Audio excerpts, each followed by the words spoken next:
Trauma of any kind, if it remains unresolved, it creates vulnerability. Any kind of trauma creates hunger for something, and the person carrying it might want to quench that hunger with whatever is available to them. Trauma in followers shows up in four ways, which makes them idolize the leaders and the community even if they are toxic.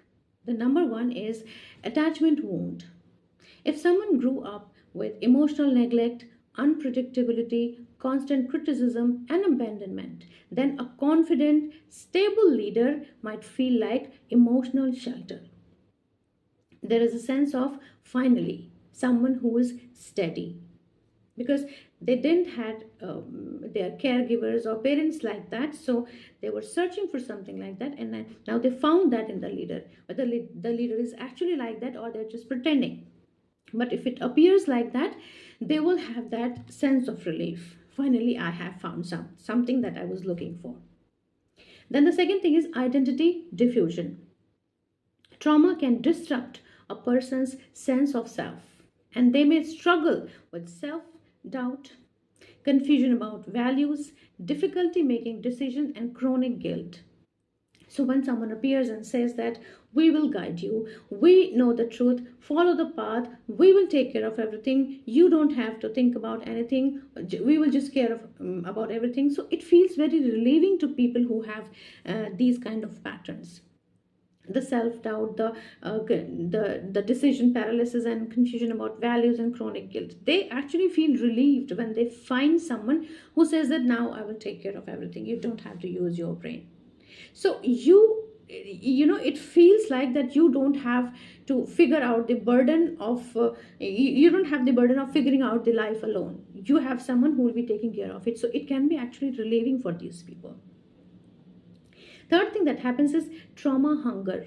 Trauma causes hunger, as I said before. Every wound creates a longing. Abandonment causes desire for unconditional acceptance.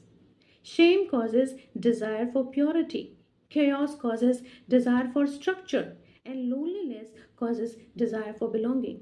And spiritual spaces, they make all of this available to you at once. They offer everything at once.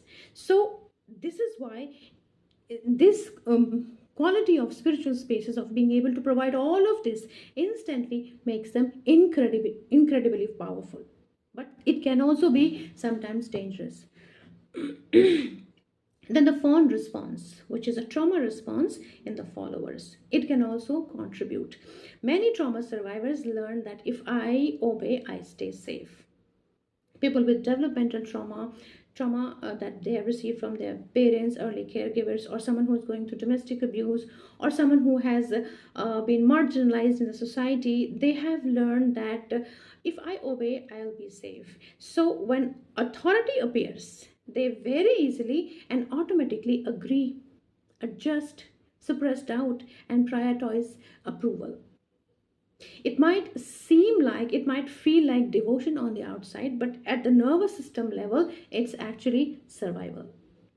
So this is how the trauma response, and because of which the coping mechanism that people with trauma use, it can combine with what these spiritual spaces and leaders provide in a very unhealthy way, and cause the idealization of leaders and spiritual communities. If you can relate, please comment.